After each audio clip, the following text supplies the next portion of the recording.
Nafas lega KPU karena telah disahkannya Undang-Undang Pemilu kemarin malam rupanya tidak akan berlangsung lama. Sejumlah pihak menyatakan sudah siap mengajukan gugatan uji materi ke Mahkamah Konstitusi terutama terkait pasal tentang ambang batas pencalonan presiden 20 atau 25%. Pasal ini dinilai tidak sesuai konstitusi, apalagi merujuk keputusan MK tentang pemilu serentak.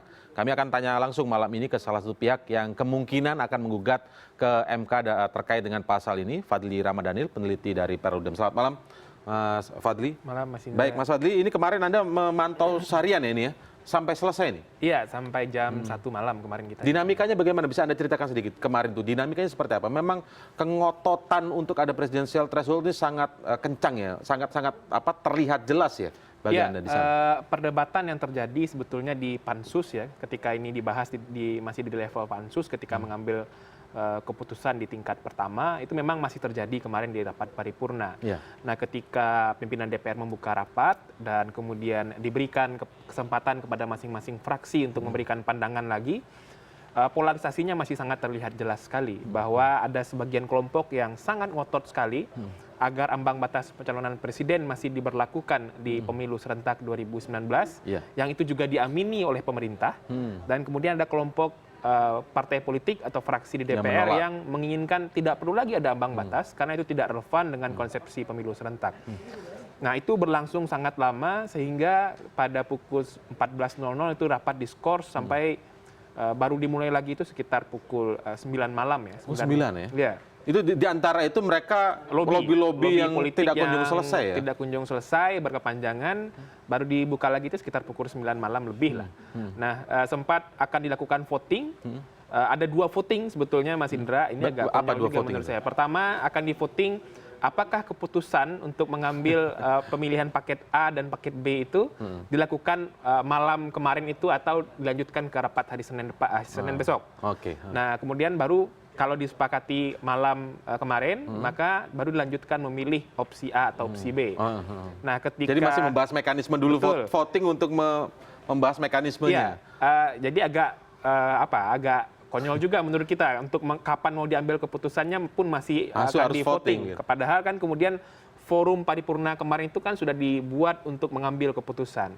Sebenarnya, maaf saya potong. Sebenarnya apa yang membuat dinamika waktu itu ada yang meminta bahkan untuk bisa dilanjutkan Senin pekan depan begitu, bukan kemarin malam selesainya. Ini kita agak flashback dikit ya. Kalau dilihat prosesnya kemudian kelompok yang menginginkan agar ada penundaan pengambilan keputusan, menginginkan masih ada ruang untuk melakukan komunikasi politik, lobby kepada partai politik yang masih setuju dengan ambang batas pencalonan. Siapa yang menginginkan untuk? Ya, kalau kita lihat semalam polarisasinya, Partai Gerindra, Partai Demokrat, PKS ditambah dengan PAN, itu kan kelompok kemudian menginginkan ambang batas pencalonan presiden dihapuskan dalam konsepsi pemilu serentak. Nah, kalau kita lihat dengan konsepsi konstitusionalnya, itulah kemudian yang pilihan mesti diambil oleh pembentuk undang-undang. Itu yang menginginkan agar dilanjutkan Senin pekan depan. Nah, makanya polarisasinya sudah langsung kelihatan ketika voting mempertanyakan apakah pengambilan keputusan akan dilakukan malam ini, artinya malam kemarin, atau dilanjutkan pada Senin depan. Nah, jadi kelompok yang menginginkan mengambil putusan malam ini juga langsung, itu adalah kelompok yang menginginkan adanya ambang batas pencalonan presiden. Karena mereka percaya diri sekali akan memenangkan voting, karena jumlahnya memang lebih banyak daripada kelompok Tapi tentu juga khawatir kalau dilanjutkan Senin pekan depan begitu ya. Kita akan lanjutkan setelah jeda, tetaplah di CNN Indonesia Prime News.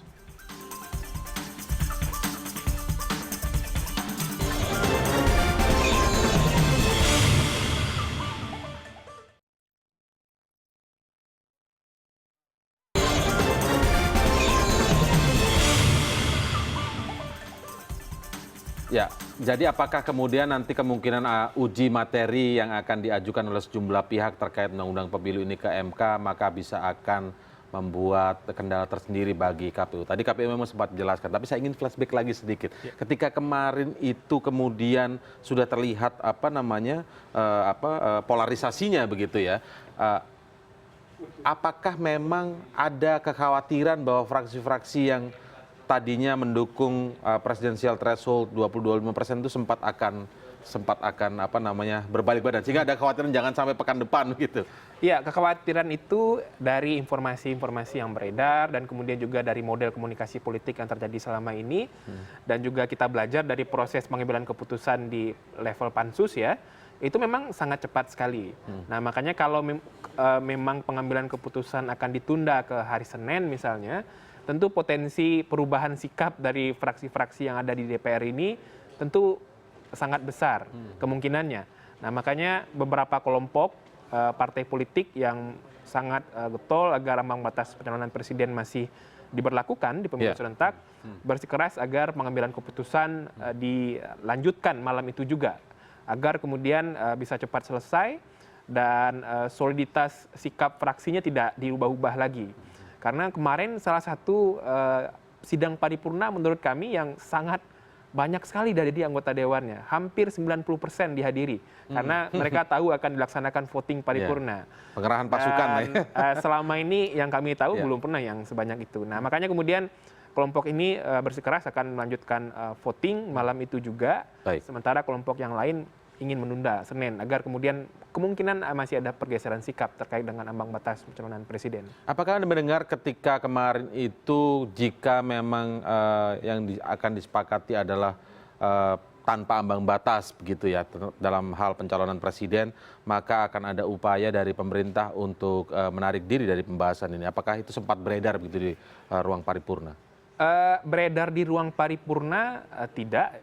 Kami rasa tidak ya kemarin itu, tapi memang karena pemerintah sepertinya sudah cukup percaya diri dengan partai politik yang mendukung opsi A ya, yang dimana di sana terdapat ambang batas pencalonan presiden tetap 20% kursi atau 25% suara sah nasional. Tapi memang statement akan menarik diri itu kan sudah dikeluarkan pemerintah jauh sebelum paripurna sebetulnya.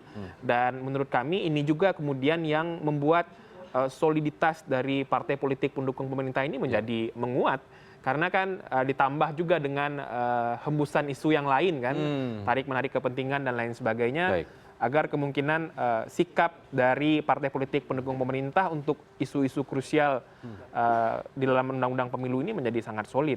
Dan kalau sedikit dibandingkan misalnya Mas Indra dengan soliditas partai politik pendukung pemerintah pada perdebatan penyusunan undang-undang pemilu 8 2012 ketika undang-undang pemilu 2014, partai politik pemerintah justru solid di dalam ini. Tapi yang kemarin itu tidak terlalu cukup solid untuk pemilu 2019 ini. Tapi sayangnya kesolidan itu tidak sejalan dengan logika konstitusional pengaturan ambang batas pencalonan presiden. Nah ini bagaimana ke depannya? Dari Perludem sendiri juga benar akan mengajukan uji materi terkait dengan ini. Tapi sambil dengan melihat perspektif di KPU-nya itu sendiri, bagaimana? Iya, langkah judicial review tentu salah satu pilihan langkah serius yang sudah kami pertimbangkan, dan kemungkinan tentu kita akan ajukan ke Mahkamah Konstitusi, karena ini adalah sebuah logika yang sangat terbuka sekali ya, ketidaktepatannya dengan logika konstitusional, di mana ambang batas pencalonan presiden